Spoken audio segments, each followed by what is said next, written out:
Of all these people who didn't view a product, didn't convert, did they just not see the right thing? Yeah, thanks for having me. Yeah. Really looking forward to getting into CRO today with you. Everything should be tested. Everything should have a why. What's our hypothesis? Why are we running this test? If someone's a Prime member, they get free shipping on basically everything. You can't really compete with that. 0.1% change to a brand doing 20 million is not a lot of money. The usability tests generally don't have to worry about too much. If you've done a good enough job with your website, people will buy from you. Vast majorities of people just never saw the thing that would make them want to buy. What's the benchmark conversion rate for our industry? For some reason, people are happy being at the benchmark, but the benchmark is the average.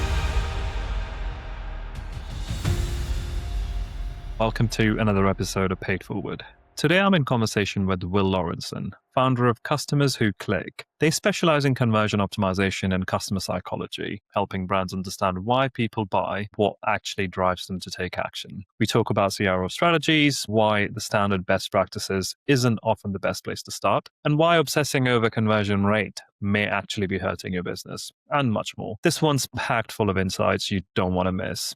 Let's get to it. Thank you so much for your time. Thank you for joining the podcast. Welcome. And really looking forward to getting into CRO today with you. Yeah, thanks for having me. Yeah, looking forward to it. So I've got like a ton of questions I've got to ask you. CRO is a subject that's been, it kind of is make or break for us in a lot of places, right? So as paid media agency, we're sending a ton of traffic to websites, and oftentimes if the website isn't performing, we really, that really hurts us, hurts the client, hurts the brand, and of course hurts us as well. So I'm super chuffed to be talking to you and talking to a real CRO expert. So we're going to dive right in. I'm going to kind of start off with the very first questions I've got lined up for you.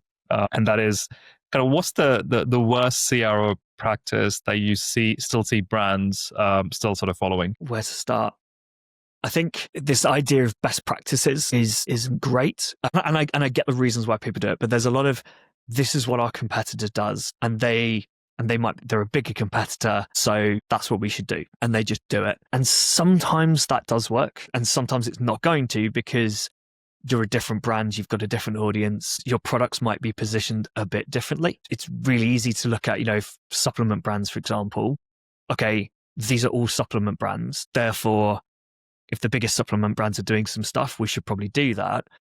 But they might be positioned as premium supplements for gym lovers. You're maybe not cheap, but not positioning yourself as premium, but you're a supplement for everyday people who are just want to make sure they're getting the right nutrition and stuff like that. And it's not necessarily all about the gym. Certain bits of wording or icons and how people talk about certain ingredients and things, your audience might not care about compared to theirs. Right. So always take inspiration. That's absolutely fine to take inspiration from other brands. But unless it's a very, very kind of core principle of an e-commerce website, you need to test it. And what I mean by that is, you need navigation, you need collection pages, you need search, you need a product page where people can see your images, they can get information about your products, they can select options, they can buy, and they can buy with one of those kind of key payment processes. Outside of that, there's not a lot of best practice that everyone should just do for sure. That's really interesting. I guess what you're saying there is you ought to, as a brand, be looking at your website and not be too obsessed over what everyone else is doing, and do what you feel, or effectively test and sort of learn from there, and not just go into the project with any preconceived ideas. Maybe actually one of the other big mistakes or problems is benchmarks. What's the benchmark conversion rate for our industry? For some reason, people are happy being at the benchmark, but the benchmark is the average. Firstly, you're saying you're just happy with being average. We don't need to do any CRO because we're at the benchmark, we're average, and we're happy with that. But also, you don't know if there might be a couple of brands who are converting at 10%, right? Because they've got the most incredible nailed in funnel, doing really, really well, and they're lifting up that benchmark. Or there might be some brands who are just absolutely terrible. A huge number of brands in your industry are converting at less than 1%. So the benchmark is 2%. But actually, when you remove all those really, really rubbish brands, you probably should be doing 3%. So there is no, I forget about the benchmarks, because all that really matters is, what is your conversion rate? What does your funnel performance look like?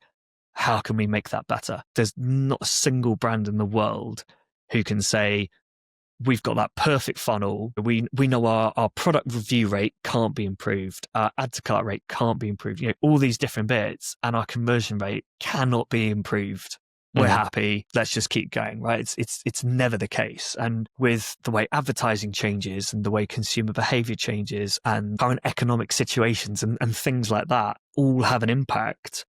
And so you've got to think, well, how can we optimize to mitigate those factors? That's where CRO really comes into, especially the way we approach it, which is customer revenue optimization, which we can get into in a bit. But that's what you really need to be optimizing for. It's kind of revenue, profit, what's going to grow the business, what's going to contribute to growth in the business, not just some little UI UX tweaks here and there. I guess that kind of leads me on to ask you the question around, you've been working with brands for a number of years doing CRO projects, and have you seen any particular best practice that you feel like backfires very often? Just like it's kind of seen as a best practice, but perhaps it isn't. So best practices that misfire or backfire.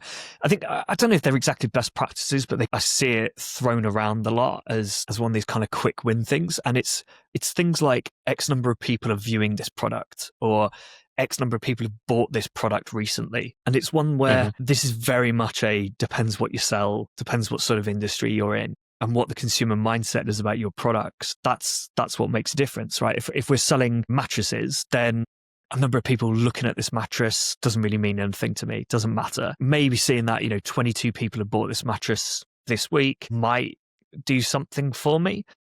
But I think where it works probably better is those small impulse purchases where the advertising gets you really excited. The price is something that you're not too bothered about, so you're happy to make a quick decision. And you see that 300 people bought this in the last few days, and you're like, yeah, okay, I want to get in on that. I want that. I'm fine. Or it works with things like tickets and booking, where there's limited stuff. And you know that if someone else books it, you might actually miss out. That's where that sort of stuff works. Generally, if you're selling supplements or something, unless you're saying it's low stock and you're combining those two messages, knowing that, 27 people are looking at this product right now, why does that impact my purchase decision? So that's one of them. And the other one would be timers. Timers work well in very, very specific circumstances. And that is, order by PM for next day delivery. That one works because it's adding a bit of urgency, but it's not pushy.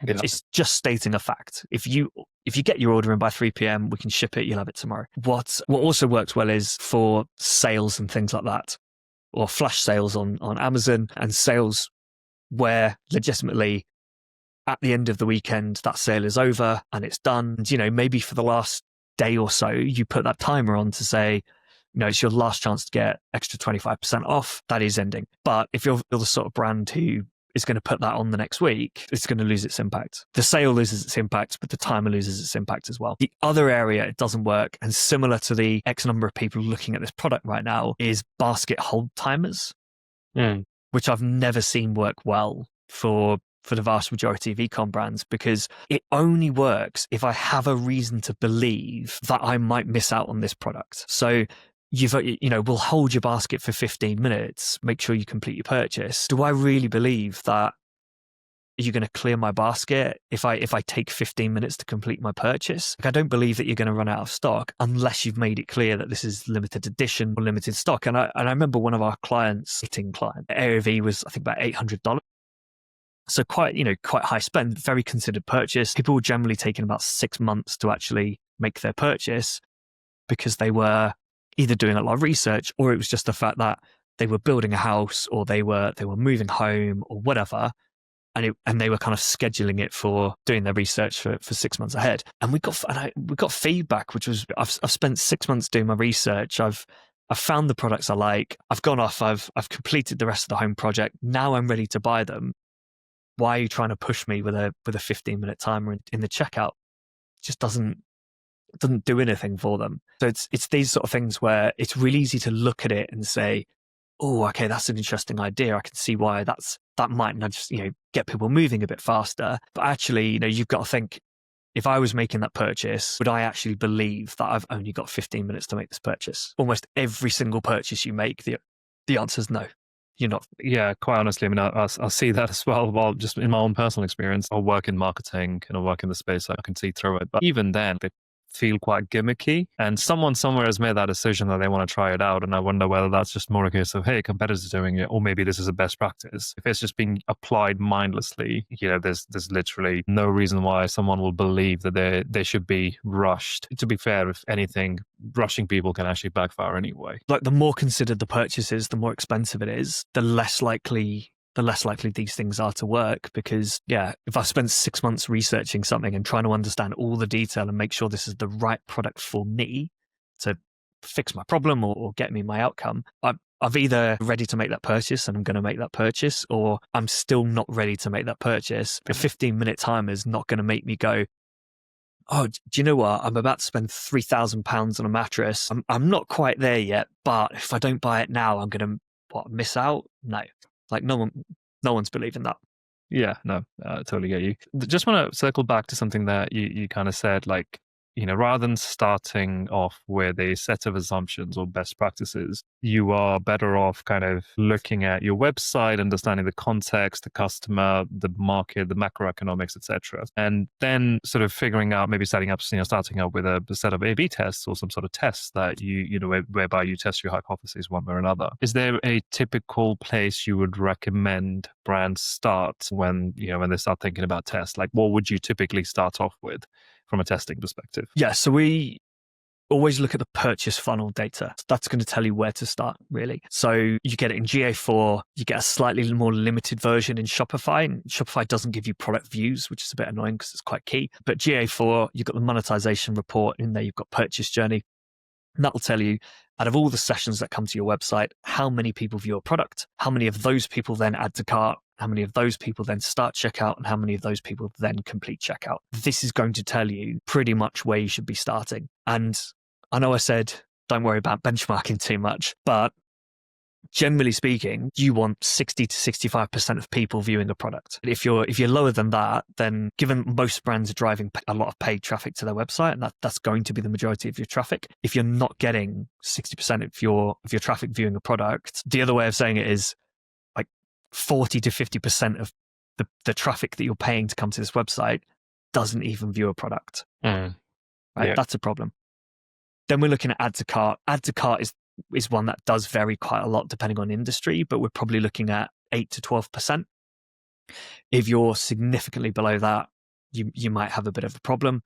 Obviously, again, if you're selling mattresses, that rate's going to be lower, so you have to take that into account. Then you probably want about 50% of people who add to cart going through into checkout, and about 50% completing checkout, probably more like 55. If your start checkout and complete checkout rates are around 50%, between 45 and 60%, you're probably okay. There'll be some little wins you can make there, but I wouldn't worry about it too much. The vast majority of brands, the problem is getting people to view products in the first place and getting them to add to cart. So that's almost always where you start, but also that's where you're going to get most data as well. So when you're running tests, you're going to get more traffic availability to the test, trying to get someone to view a product, or when they're on product pages, trying to get them to add to cart. So those are the two areas I'd start. Is there any scenario where you would prefer customer feedback over what analytics might be telling you for a website? Coming back to discovery. So product discovery, it's a bit easy to figure out, right? You've got to make sure your search is good, make sure your navigation is clear. Right? The worst thing you can do is have like branded navigation where someone opens up your navigation bar and they don't know what to click. If you're a fashion brand, for example, or a jewelry brand, I should be clicking on that navigation. I should be seeing probably a men's or women's header, and then shirts, trousers, jackets, whatever, very clear. On jewelry, it should be like, rings, bracelets, necklaces, earrings, that sort of thing. It should be very, very clear what I want to click. Bundles and things. So that's stuff you can figure out. When people get through to collection pages, just make sure your filters make sense for those products. So that is stuff you probably can work out for the most part yourself. But when it comes to customer research, it's very much the product. What do people want to get from this product? What information do they need about it? If we've got supplements, for example, people want to know what's in that supplement. What are the ingredients? Are there any allergens in it? Stuff like that. In that example, if you do not have the information about allergens, someone who might have that allergen cannot make the purchase. because they don't know. And if they don't know, they can't purchase.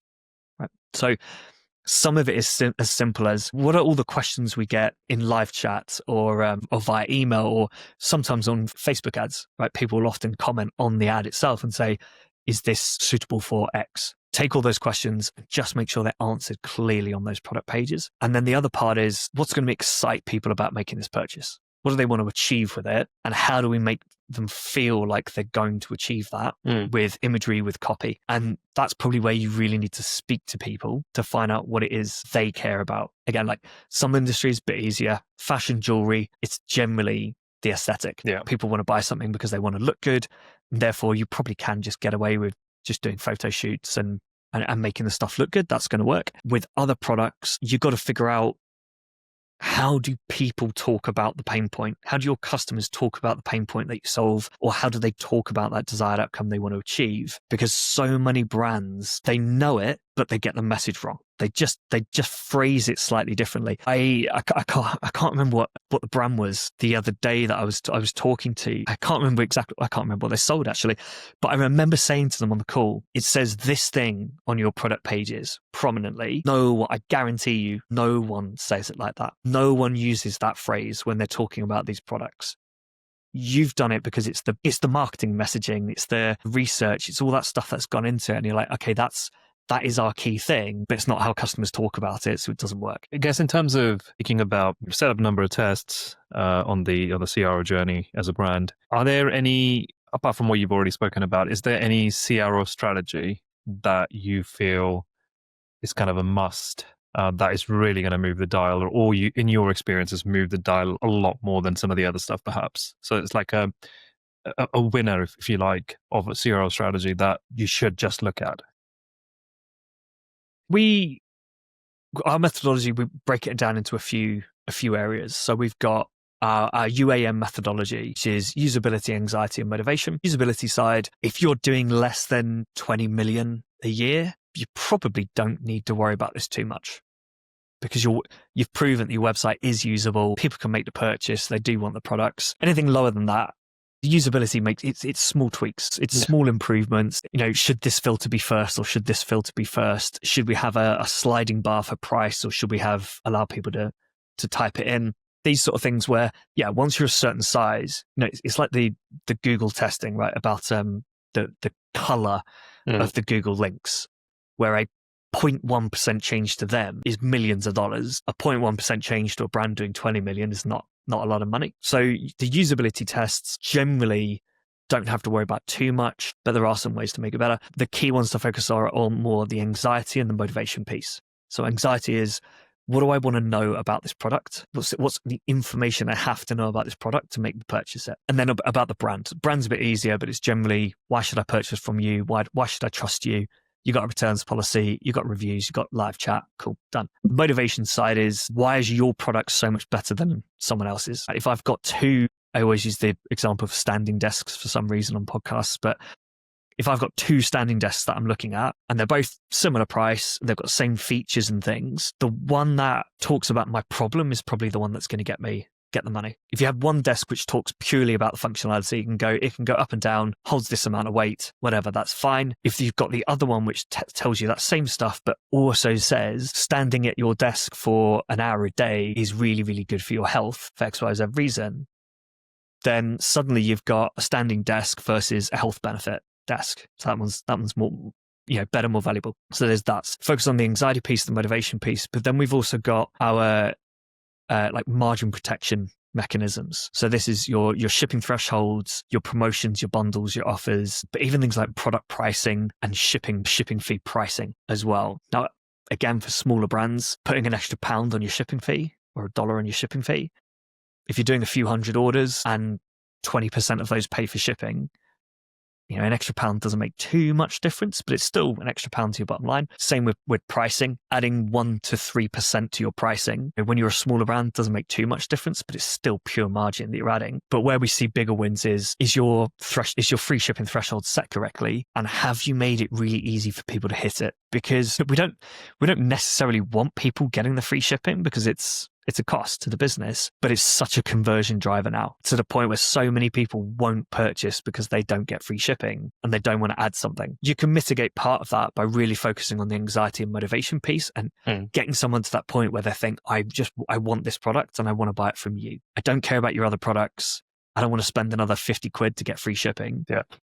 I want this product. You've got that. But the other side of it is, the classic like printer example. I'm buying a printer from you. I need to spend an extra £15 to get free shipping. Well, it makes sense to add some ink and some paper. I'm there. I need those anyway. It's a no-brainer add-on, which is going to get me free shipping. And in that case, we'll probably get you the conversion, because otherwise I might go somewhere else where I can probably buy that printer. I want to stress it's very category brand specific as to whether someone might just say, well, I can probably get this somewhere else and get free shipping.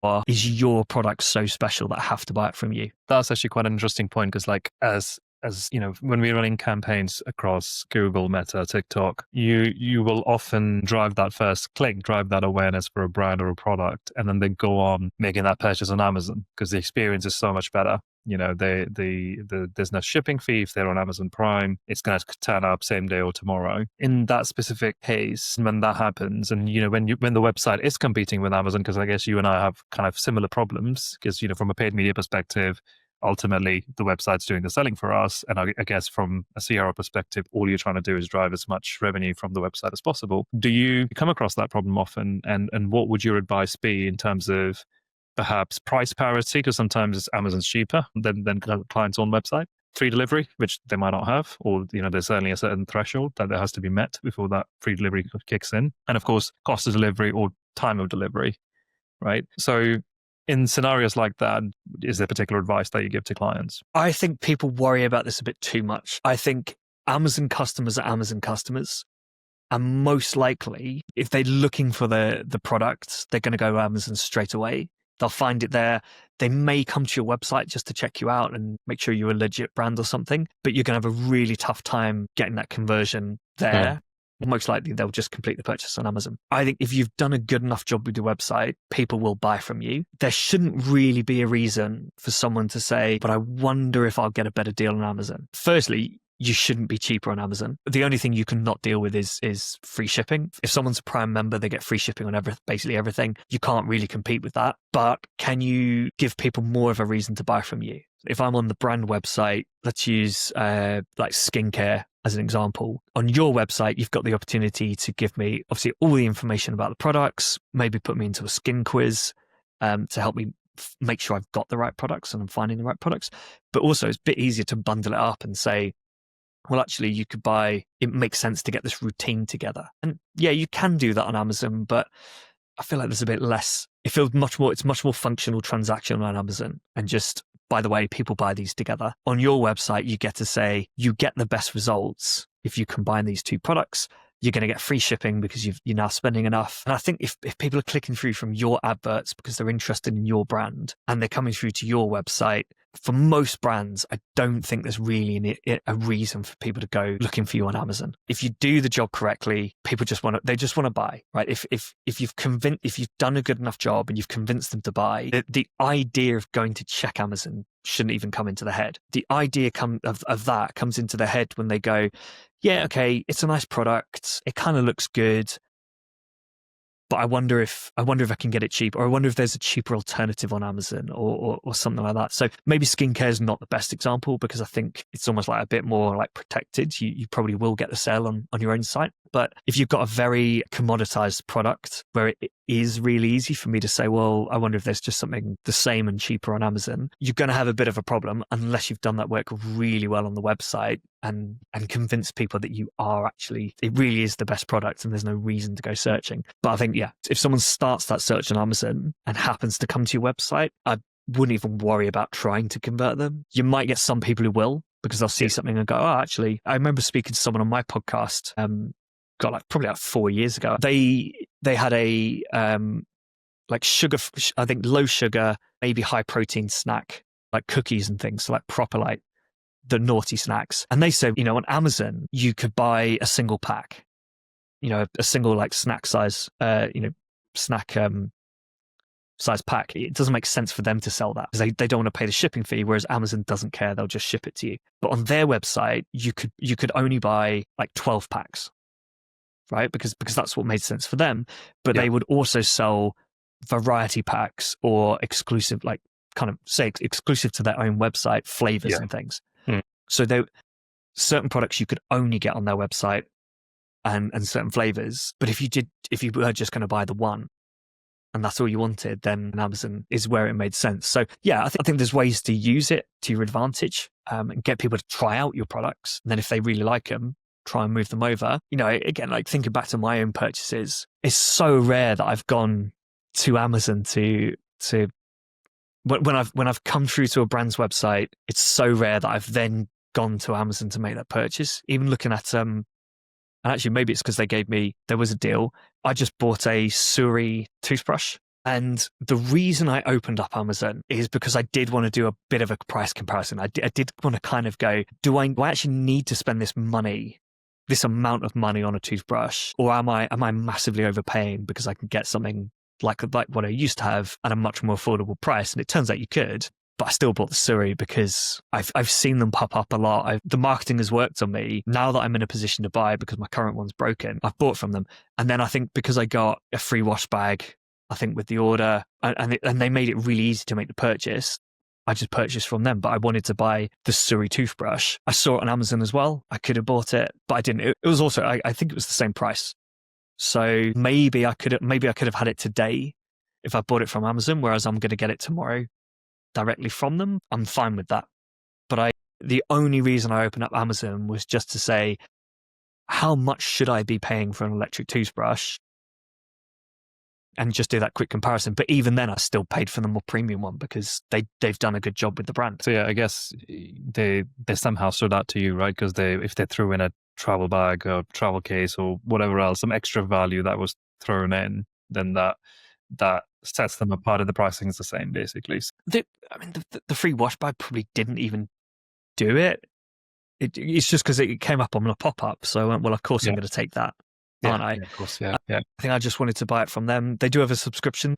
There was maybe a 10% chance I was going to buy from Amazon. And that's only if Suri had thrown up some sort of roadblock while I was trying to complete my purchase, which they didn't. You know, if they'd said I was going to get it next Thursday, I probably would have bought from Amazon because I do need it fairly urgently. But yeah, there's no reason to make the purchase elsewhere. Unless your own website's experience is terrible, like they should just come and buy there and then, right? There's like you say, I think earlier you were saying there shouldn't really be any reason for someone to then go to Amazon looking for the product. Exactly.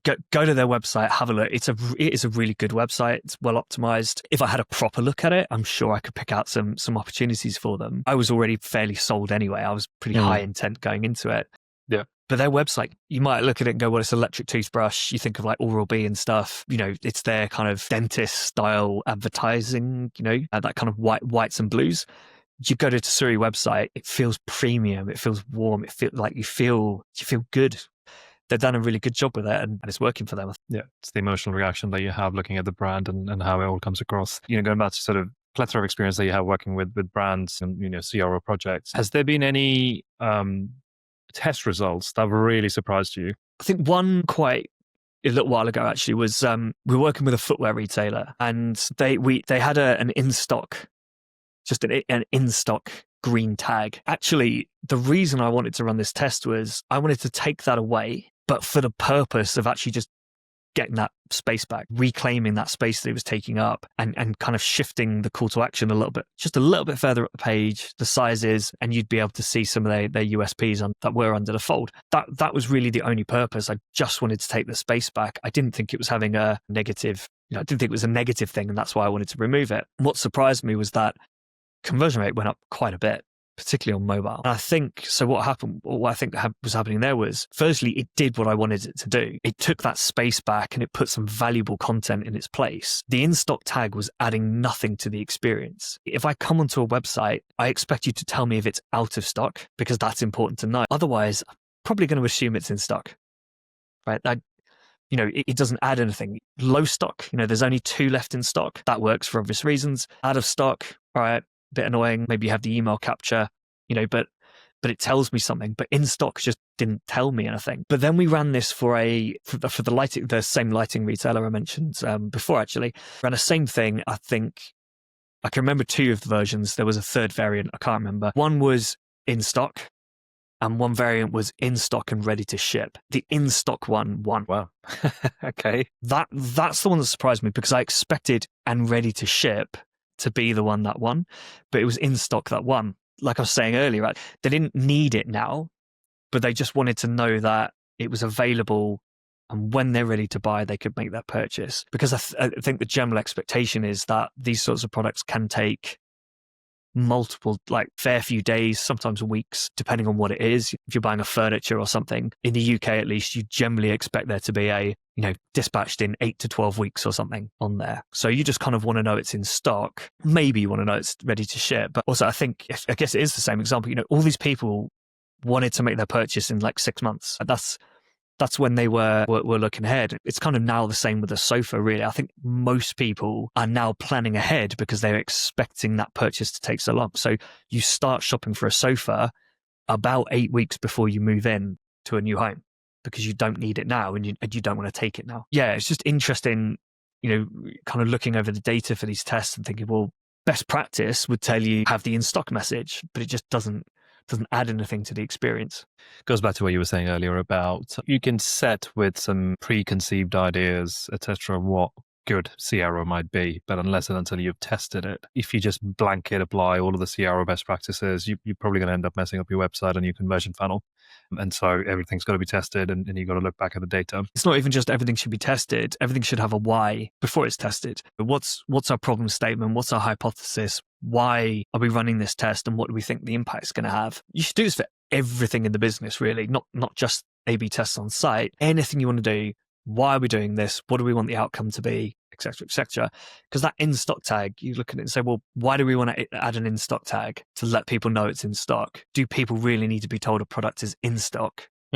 Or should that be the default? Especially if I click through an advertisement, if you're putting a product in front of me on Meta and I click it and I come through to that project page, probably expecting it to be in stock. I think this segues us kind of nicely into the next question I have in terms of CRO and the metrics. So I think when it comes to CRO, everyone obviously obsesses over conversion rate, right? That's kind of the absolute gold standard metric. Everything else kind of almost secondary. Do you follow that chain of thought, or you see things differently? For B2B and for lead gen and stuff like that, then conversion rate absolutely makes sense, because that is the only end goal of what you're trying to do on the website. For e-commerce, conversion rate just it's not that it doesn't matter, but it's not the number one metric you should be looking at. To caveat that with, obviously depends on what your business goals are as well and what your type of business is. If you're a subscription business, you probably do care a bit more about conversion rate. You just want to get people through the door because you know you're going to keep them for 12 months, 18 months, whatever, you'll make your money.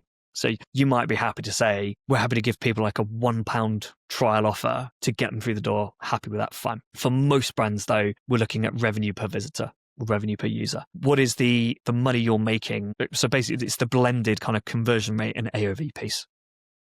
That's what I was right. I could double conversion rates on most websites pretty easily, but it's probably going to come at the cost of a lot of your AOV, because I'll stick a 50% discount on site, and also margin, because I'll probably give everyone free shipping and free returns. That's going to send your conversion rates through the roof, because people will be looking at these products going, well, I'm just going to buy it anyway, because if I don't like it, I'll just return it and I'm going to get free shipping. So there's no risk, right? But you're not going to make any money. So what we look at is, for every test that we're running, the hypothesis might be we want to improve conversion rates with this, right? But we have to monitor AOV, because if AOV drops for some reason, you might not be making as much money with this test, and therefore you probably don't want to deploy it. Now, for a lot of tests, you can still go in with that primary metric of, we're going to monitor this on conversion rate or on AOV, because the purpose of the test is to influence that. And for a lot of tests, you can look at them and say, well, I don't think this should have an impact on AOV. There's not really a reason for it to impact AOV, but you never know. Revenue per visit is generally what we use as a metric of success for testing. You're always looking at other metrics depending on what you want to do. And sometimes it's test specific as well. So you might want to say, well, on a PDP, we want to we're going to test these new images in the image gallery. Well, something you should probably do is just make sure you're tracking how many people click on the images as well. Or if you add a video, how many people click and play the video? And of those people, what's the impact on conversion rate? Because what you might see is, unless you run your test for a long, long time and get a lot of data, it's likely there will be a difference between the variants regardless. Yeah. Right. So adding a video to the website, you might see a 3% improvement to conversion rate. If you don't run the data long enough, it might just be you might have no one click on that video and watch it, but you might just still see an improvement on conversion rate because you've got slightly higher intent traffic through to that variant. Yeah, more people just happen to buy. And that's why we haven't exactly talked about it in one of the questions, but that's why one of the biggest mistakes, I don't know if this is one of the questions you're about to ask me, but one of the biggest mistakes is always just ending tests too early and not putting enough data through it.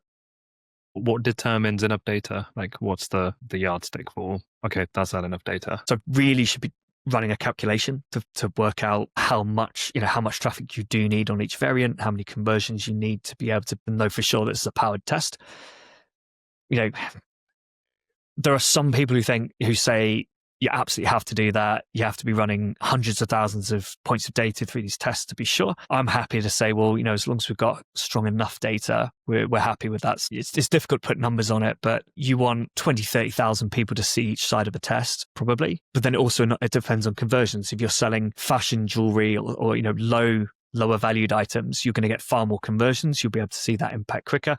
If you're selling mattresses, each conversion, you get far more traffic per conversion. And so it takes a bit longer. The important thing to think of is it's a bit like flipping a coin. If I flip a coin 10 times, it's not unreasonable to say that you might get 8 heads and 2 tails.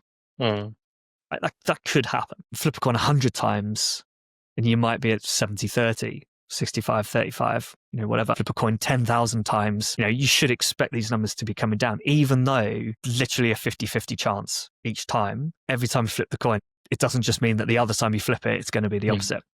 Yep. The same's happening essentially with test data. You need to get so many results in place that each individual result is not really impacting the actual result that much. I actually had, I think it was for the purpose of either a webinar or a talk I gave. I got ChatGPT to run the numbers for me. I think I had it flip the coin 1 billion times. Might have been 100 billion times actually. And it still wasn't 50-50. If flipping something which should be a 50-50 100 billion times doesn't give you 50-50, then you need to run that test for quite a while to be confident that when it's saying to you there's a plus 10% change here, you are actually getting that. It's probably not going to be a plus 10% result, but you're pretty confident there is a positive result there, and therefore you are going to be making more money from this test. It's difficult to put numbers on it, but most brands, you're going to be running a test for minimum 2 weeks, maybe 3, maybe 4. Oh, that's very interesting. I never thought of it this way, in terms of a flip of a coin and arguably 50-50 is kind of the base and then everything else is just your variance, right? But then